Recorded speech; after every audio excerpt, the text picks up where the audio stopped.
May 11, 1945, 4:51 in the morning.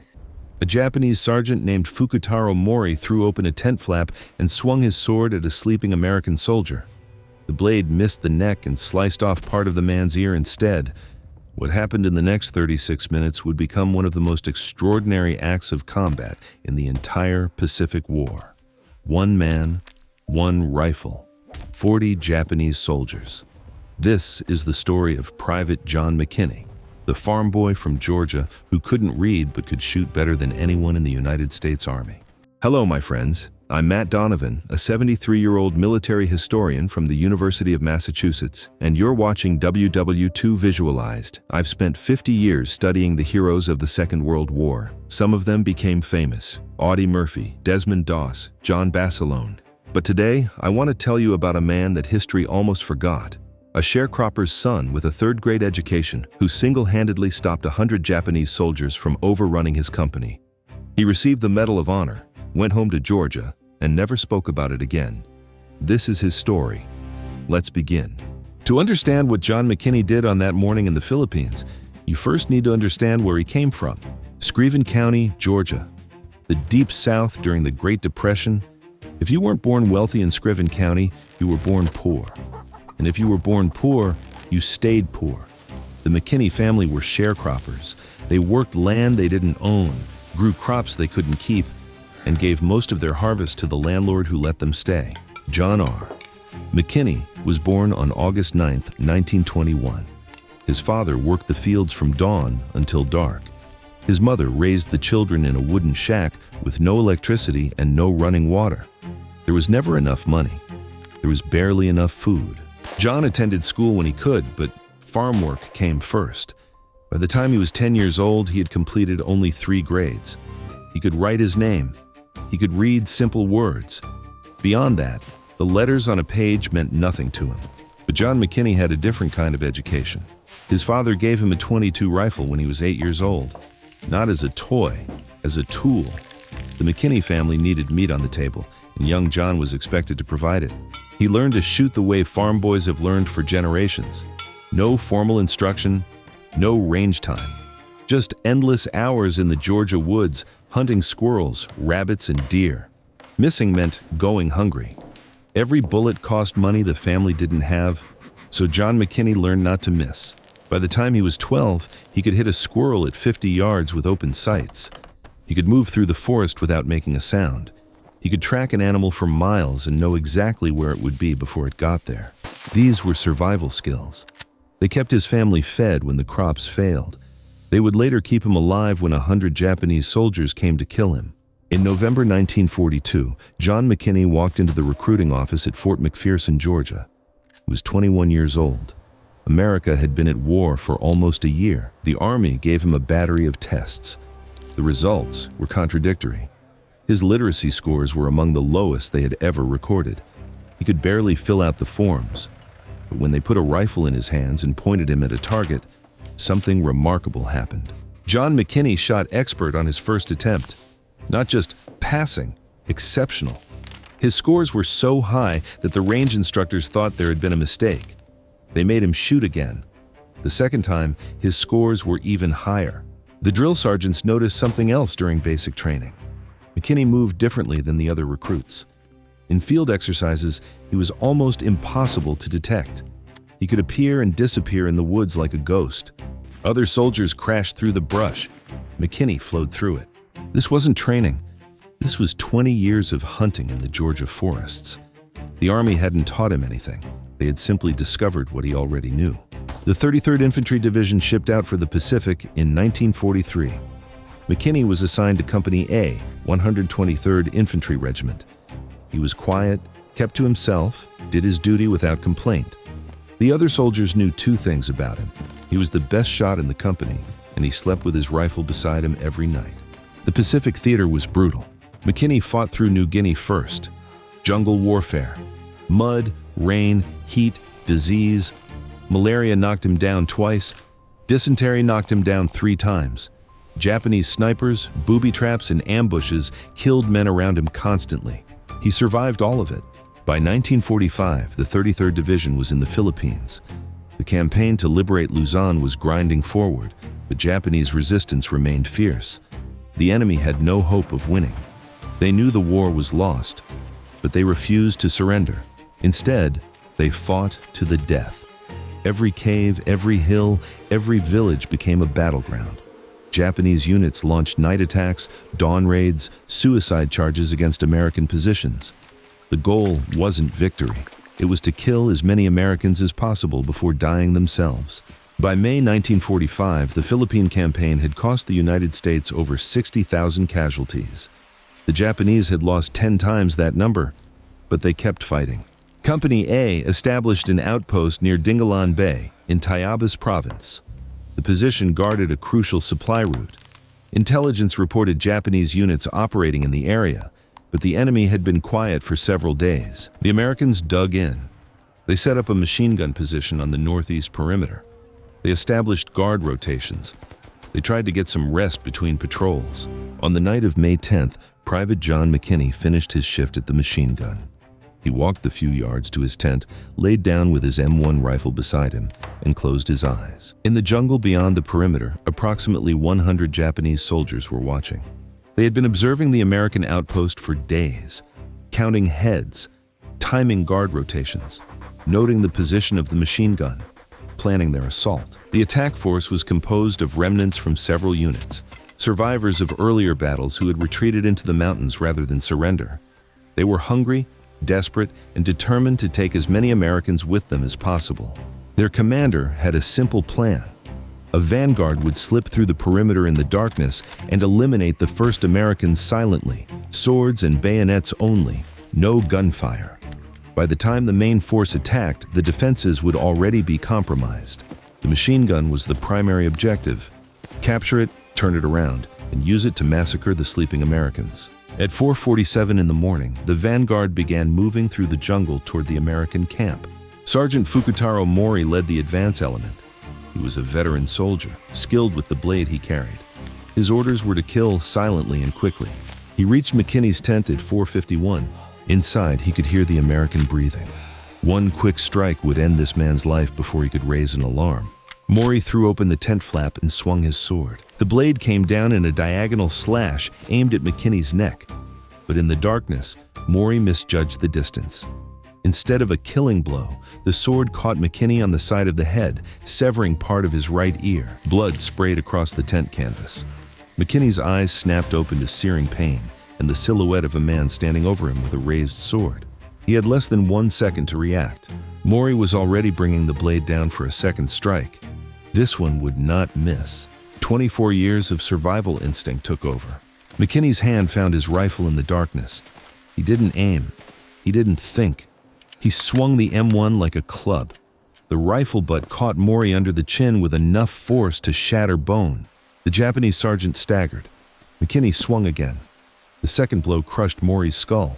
Outside the tent, McKinney could hear them. Footsteps.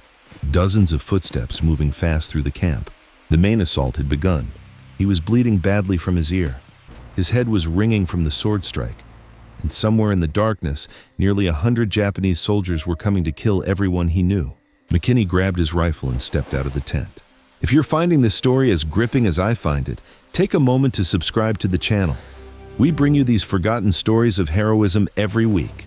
What McKinney saw when he emerged from that tent would have frozen most men in terror. The machine gun position was 30 yards away. 3 Americans had been manning it when he went to rest.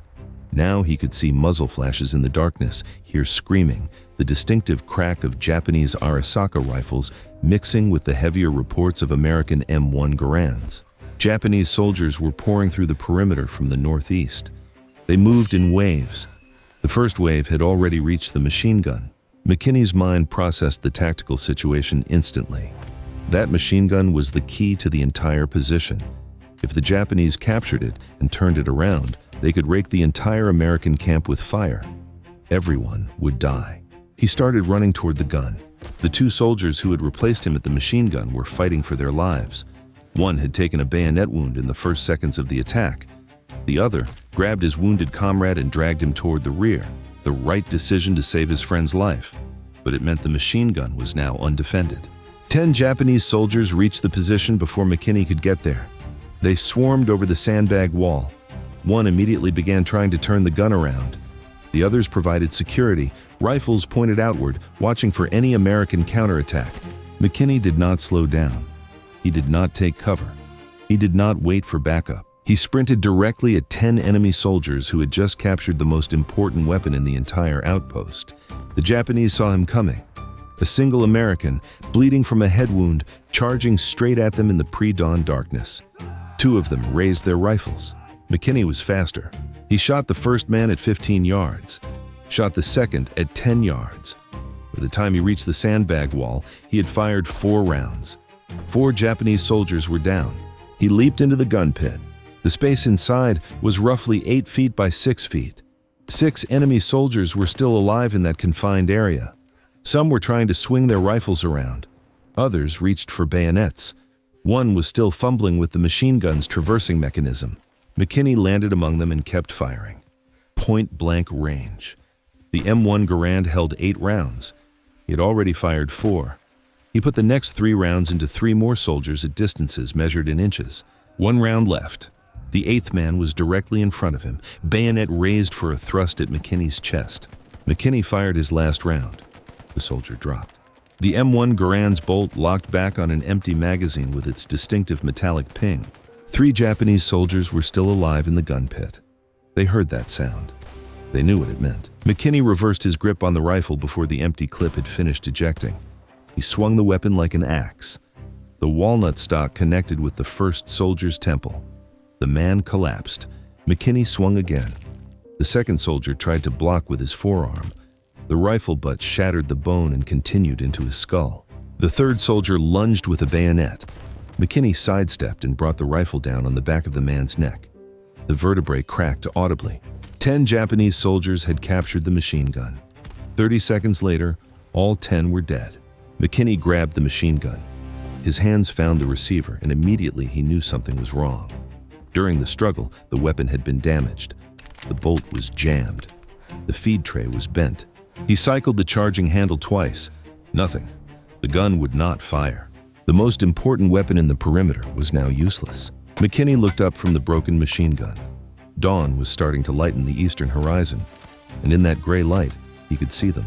More Japanese soldiers, many more. They were regrouping at the edge of the jungle, preparing for the next wave. He had an M1 rifle with an empty magazine. He had just killed 10 men in hand-to-hand combat. His ear was still bleeding, and the main assault hadn't even started yet. McKinney reached down and pulled a bandolier of ammunition from one of the dead Japanese soldiers. American .30 caliber rounds. The man had probably taken them from a previous engagement. McKinney loaded a fresh clip into his rifle. Somewhere in the jungle, a Japanese officer was shouting orders. McKinney settled into the gun pit among the bodies of the men he had just killed, rested his rifle on the sandbag wall, and waited. The second wave emerged from the jungle 60 yards away. McKinney counted at least 20 soldiers in the first line, more behind them. They came at a run, rifles with fixed bayonets extended, screaming as they charged. McKinney put his front sight on the lead soldier and squeezed the trigger. The M1 Garand was designed for rapid semi-automatic fire. A trained soldier could put 8 aimed rounds downrange in under 10 seconds. McKinney was not a trained soldier. He was a hunter from Georgia who had been shooting since childhood. He was faster. The first Japanese soldier dropped at 60 yards. McKinney shifted his aim. The second man fell. Then the third. The M1 kicked against his shoulder with each shot. Brass casings ejected to his right. He did not think about what he was doing. His body remembered thousands of hours in the Georgia woods. Led the target. Squeeze the trigger. Acquire the next target. Repeat. The clip ejected with a ping. McKinney slammed in a fresh one from the bandolier. The charging wave had covered 20 yards during his reload. 40 yards now. He started firing again. The Japanese soldiers in the second wave had expected to find a captured machine gun position. They had expected their comrades to be turning that gun on the sleeping Americans. Instead, they found one man with a rifle cutting them down with mechanical precision. 8 rounds, reload, 8 rounds, reload. Some of the attackers made it to within 15 yards of the gun pit before McKinney dropped them. Others tried to veer left or right, seeking cover. He tracked them and fired. A soldier who moved was easier to hit than a soldier who stood still. McKinney had learned that hunting deer. The second wave broke. The survivors scattered back toward the jungle. McKinney counted the bodies in front of his position. 11 more. 21 total since the attack began. He did not have time to feel relief. Japanese officers were already reorganizing beyond the tree line. And now he heard something else. A hollow thump from somewhere in the jungle. Then another. Knee mortars. The first round exploded 10 yards to his left. Dirt and shrapnel sprayed across the gun pit. McKinney flattened himself against the sandbags. The second round hit closer. The third landed directly on the parapet, showering him with debris. The Japanese had learned from the first two waves. They weren't going to charge blindly into his rifle fire again. They would soften the position with mortars first, kill him or force him to keep his head down, then send in the infantry. McKinney understood the tactical problem immediately. If he stayed in the gun pit, the mortars would eventually find him. The Japanese gunners were adjusting their aim with each shot getting closer. But if he moved, he would lose the only fortified position in this section of the perimeter. A grenade landed 3 feet away from him. McKinney grabbed it and threw it back over the sandbags. It exploded in midair. The blast wave knocked him sideways. His ears were ringing now, adding to the pain from his severed ear. Another mortar round hit the sandbags directly. The wall partially collapsed. McKinney was now half exposed to the jungle. He made his decision. Staying meant death. He grabbed 2 bandoliers of ammunition from the dead soldiers around him, slung them over his shoulder, and ran. The Japanese saw him moving. Rifle fire cracked from the tree line. Bullets snapped past his head. McKinney sprinted 15 yards to a shallow depression in the ground, not a proper foxhole, just a slight dip in the terrain. He threw himself into it and rolled onto his back. Rounds kicked up dirt inches from his face. He crawled to the edge of the depression, found a firing position. The Japanese infantry was moving again. They thought he was running. They thought he was retreating. 2 squads emerged from the jungle at a fast walk, rifles ready, moving toward the abandoned gun pit. McKinney let them get to 30 yards. Then he opened fire. The attackers had bunched together while crossing open ground. A mistake. McKinney's first shot dropped the point man. His second hit the soldier directly behind. The group scattered, but there was no cover between the jungle and McKinney's new position. He picked them off as they ran. 8 rounds. Reload. The survivors reached the gun pit and found only bodies, their comrades from the first wave. They had expected to find the American there. Instead, they found him shooting at them from a completely different angle. 3 more fell before they could locate his muzzle flash. McKinney changed position again. He moved 10 yards to his right while the Japanese tried to reorganize. Found another depression. Started firing from the new location. He was doing what he had done in the Georgia woods. Never stay in one place. Never let your target predict where the next shot will come from. A deer that hears 1 gunshot will freeze. A deer that hears 2 from different locations will run in circles. The Japanese were running in circles. Dawn light was spreading across the sky. McKinney had been fighting for 18 minutes. His ammunition was running low. His ear was still bleeding. And he could see movement in the jungle that suggested the enemy was massing for another major push. He needed more ammunition, and he knew exactly where to find it. The dead Japanese soldiers around the gun pit carried ammunition, not just the .30 caliber rounds he had already scavenged. Some of them had full pouches. Others had grenades clipped to their belts. McKinney waited for a lull in the mortar fire, counted to 3, and sprinted across the open ground toward the gun pit. Rifle fire erupted from the tree line. McKinney ran in a zigzag pattern, another hunting trick. A bullet tugged at his sleeve. Another cracked past his ear. He dove the last 5 feet and landed among the bodies he had created 20 minutes earlier. The smell hit him immediately. Blood and cordite and the copper tang of death. McKinney ignored it. He had butchered hogs on the farm, gutted deer in the Georgia heat. The smell of death was familiar. He moved quickly through the bodies, grabbed every bandolier he could find, every loose clip. He found 4 American ammunition pouches on men who had probably taken them as trophies. 64 more rounds? A Japanese soldier appeared over the sandbag wall. He must have crawled forward while McKinney was gathering ammunition. The man's rifle was already coming up. McKinney shot him through the chest at 2 feet. He grabbed the dead man's grenades, 3 of them, Japanese Type 97 fragmentation grenades. He had never used one before, but he knew how they worked.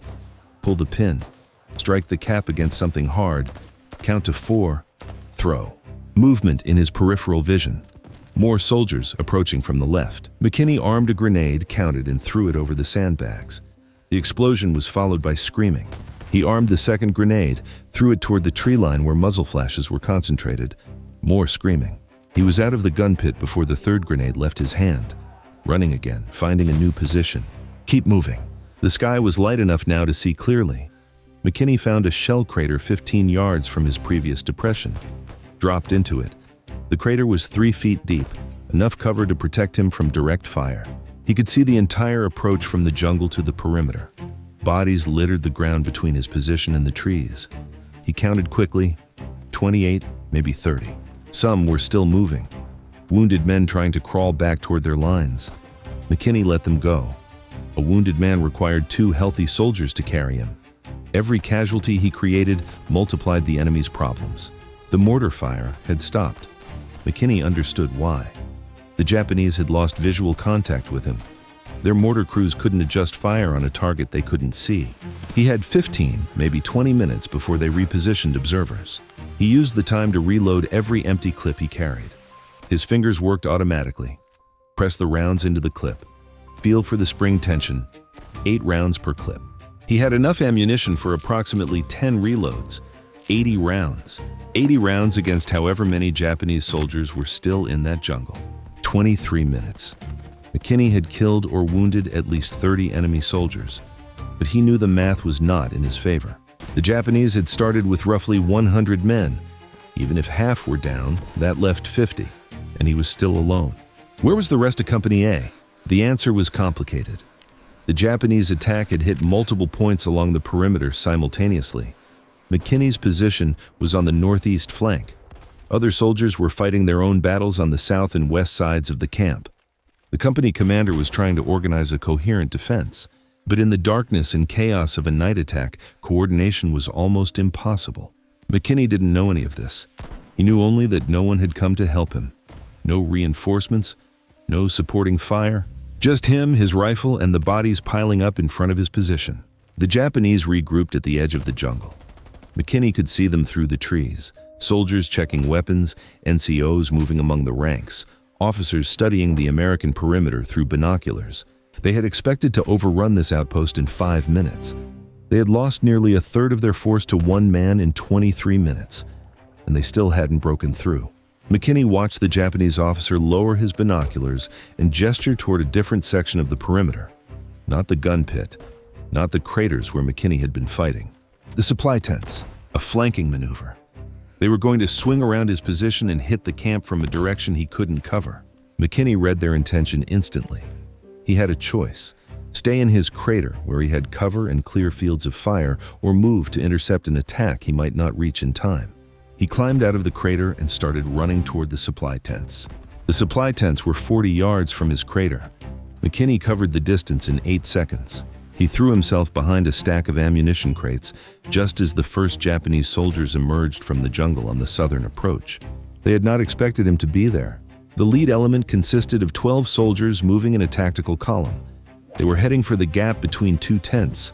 Once through that gap, they would be inside the American perimeter with clear shots at soldiers fighting on other sections of the line. McKinney opened fire from behind the crates. The first 3 men in the column went down before the others could react. The 4th and 5th tried to return fire, but couldn't locate him in the shadows between the tents. McKinney shot them both. The remaining 7 scattered. Some ran back toward the jungle. Others dove for cover behind fallen logs and shallow depressions. McKinney tracked the ones who went to ground. They were pinned, unable to advance, unable to retreat without exposing themselves. He shifted his aim to the tree line. More soldiers were emerging. The Japanese commander had committed his reserve force to this flanking attack. 20 more men, maybe 25. They saw their comrades pinned down and hesitated at the edge of the jungle. That hesitation cost them. McKinney fired into the clustered soldiers. 8 rounds, reload, 8 rounds. Bodies dropped among the trees. The survivors pulled back into deeper cover. 26 minutes into the attack, McKinney had now killed or wounded at least 35 enemy soldiers. The Japanese had tried 3 different approaches: frontal assault on the machine gun, mortar bombardment, followed by infantry, flanking maneuver toward the supply area. All 3 had failed, but they weren't finished. The Japanese commander faced a problem he had never encountered. His soldiers reported heavy fire from multiple positions, muzzle flashes from the gun pit, then from a depression 30 yards away, then from behind the supply crates. It appeared the Americans had established interlocking fields of fire, with several riflemen supporting each other. This assessment was wrong, but it shaped Japanese tactics for the final phase of the battle. The next attack came from two directions simultaneously. One group from the south, another from the original northeastern approach. They were trying to split his fire, force him to choose which attack to engage. McKinney engaged both. He fired 4 rounds at the southern group, dropped 2 men, swung his rifle northeast, fired 4 rounds at that group, dropped 2 more. The M1 pinged empty. He reloaded in under 3 seconds, fired at the southern group again. The attack stalled. Neither group could advance into the withering rifle fire, but neither group retreated either. They went to ground and started returning fire. Bullets cracked over McKinney's head. Rounds thudded into the dirt around his position. He was now taking fire from 2 directions. His ammunition was running low, and the Japanese were learning. They had figured out that the fire was coming from a single location. 1 rifleman, not a squad. Not interlocking positions, just 1 man who moved fast and shot accurately. They stopped attacking in waves. They began advancing individually. 1 man would move while others provided covering fire. Then another man would move, leapfrogging forward, closing the distance yard by yard. It was a tactic designed to overwhelm a single defender. Even the best marksman couldn't track multiple targets moving at different times from different directions. Eventually, someone would get close enough. McKinney recognized what they were doing. He had hunted animals that used similar tactics. A pack of coyotes would spread out and approach prey from multiple angles. The prey could only watch one threat at a time. The others would close in. He was the prey now. 31 minutes. The Japanese had closed to within 20 yards on the southern approach, 15 yards on the northeast. McKinney had fewer than 30 rounds remaining. The foxhole that had protected him was about to become his grave. So McKinney did something the Japanese never expected. He burst out of his position and charged directly at the nearest group of enemy soldiers. 5 men were crouched behind a fallen palm tree, 15 yards to the northeast. They had been waiting for their comrades to close from the other side. They did not expect their target to attack. McKinney shot the first man while still running, shot the second as he reached the log. The third soldier rose to meet him with a bayonet thrust. McKinney sidestepped and slammed his rifle butt into the man's face. Bone crunched. The soldier went down. The fourth man swung his rifle like a club. McKinney ducked under the blow and drove the steel butt plate of his M1 into the soldier's throat. The fifth man tried to run. McKinney shot him in the back at 3 yards. He kept moving. Couldn't stop. Stopping meant death. The southern group had seen him leave his position. They were sprinting toward him. McKinney turned and fired. 2 men dropped. The others kept coming. He fired again. Another man fell. The M1 pinged empty. 3 Japanese soldiers reached him before he could reload. The first one tackled him around the waist. McKinney went down hard. His rifle flew from his hands. The second soldier stomped on his wounded ear. Pain exploded through his skull. The third raised a bayonet for a killing thrust. McKinney grabbed the ankle of the man standing on his head and twisted. The soldier lost his balance and fell. McKinney rolled, throwing off the man who had tackled him. The bayonet thrust missed his chest by inches and buried itself in the dirt. He scrambled to his knees, found his rifle, swung it in a wide arc that caught one soldier across the temple. The man collapsed. McKinney reversed the swing and drove the butt plate into another soldier's ribs. He felt bones break under the impact. The third soldier had pulled his bayonet from the ground. He lunged. McKinney blocked the thrust with his rifle barrel. The blade slid along the wood and steel, gouging a furrow in the stock. McKinney stepped inside the man's reach and head-butted him. The soldier staggered. McKinney hit him twice more with the rifle butt. He stopped moving.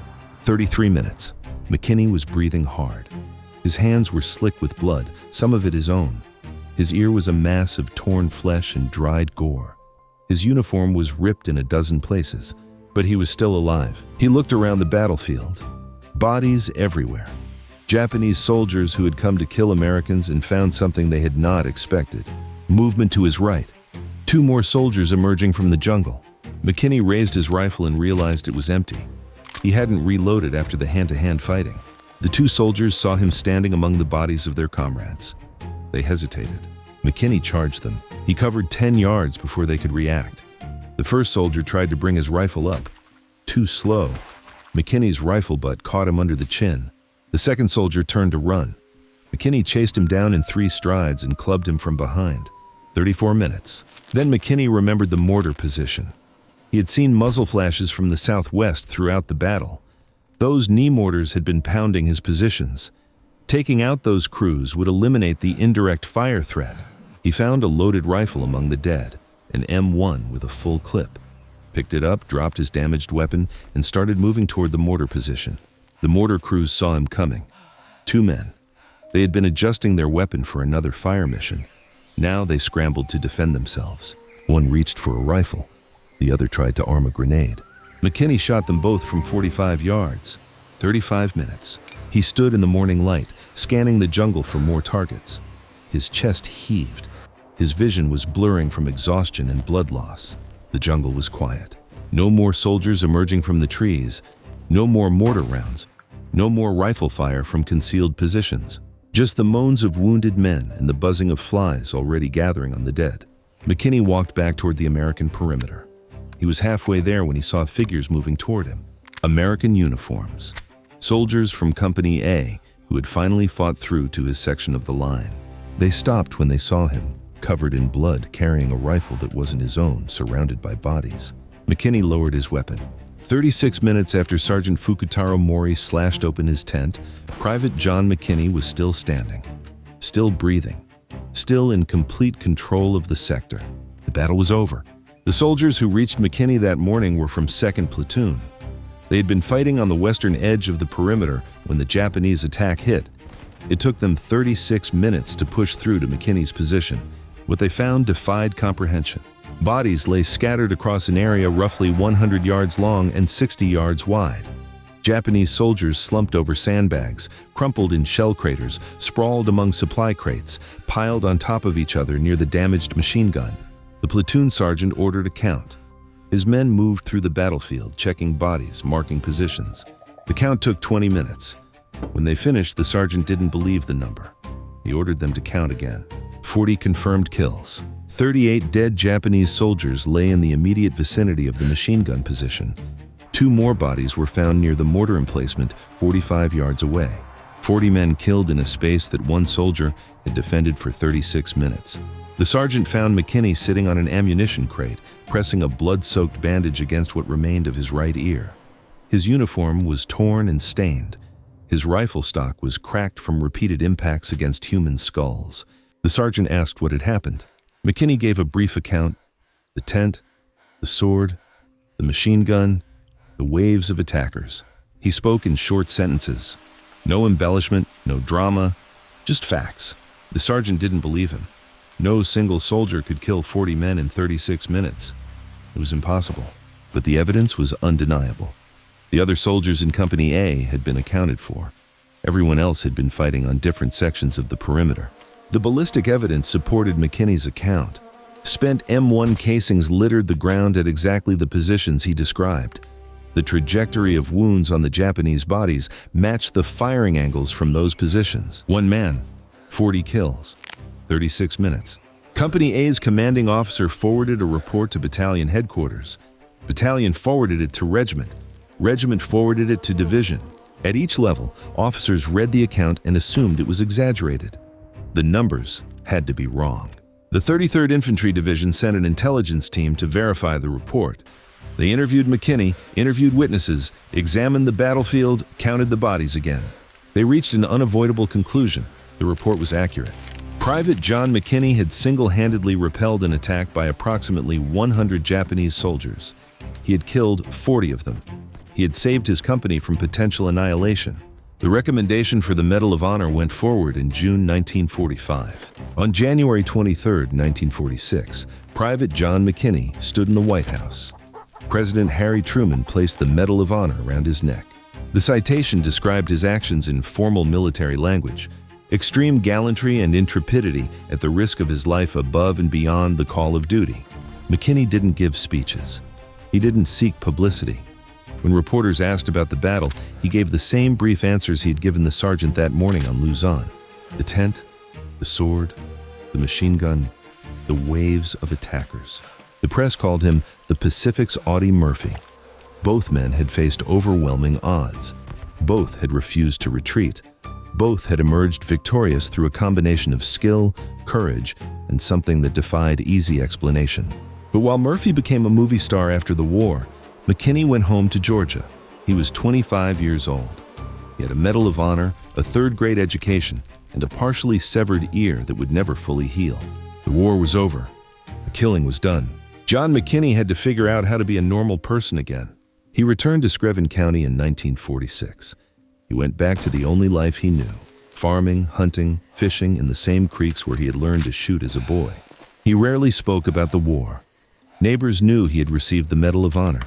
They had seen the newspaper articles, but McKinney never brought it up, never displayed the medal, never attended reunions or gave interviews. When people asked about Luzon, he would say a few words and then change the subject. The nightmares were a different matter.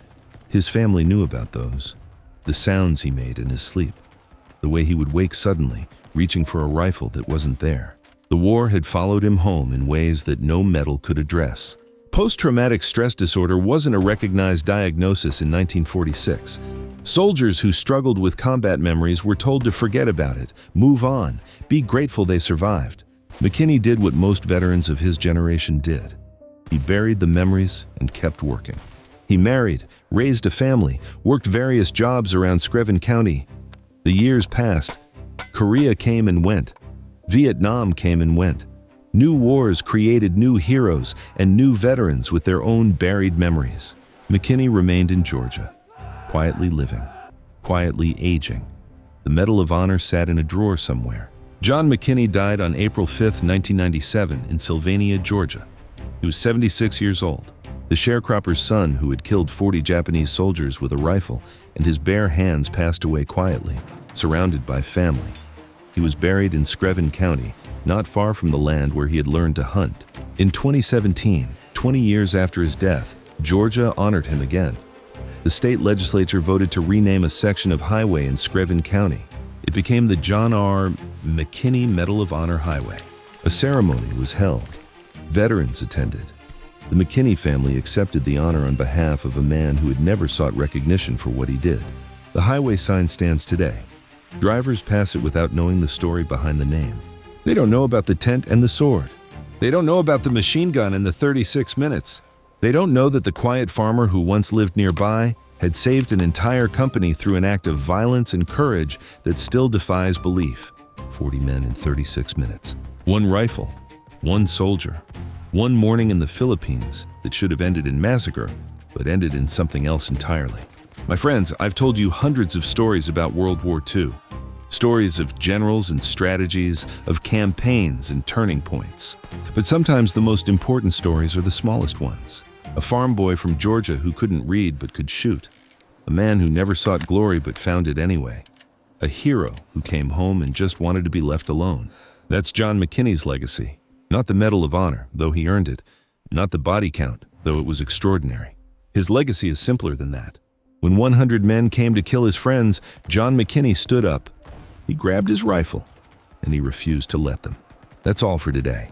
If this story moved you, I'd be grateful if you'd share it with someone who appreciates real courage. Subscribe if you haven't already. We bring you these forgotten stories every week. Until next time, I'm Matt Donovan. Stay curious. Honor the veterans.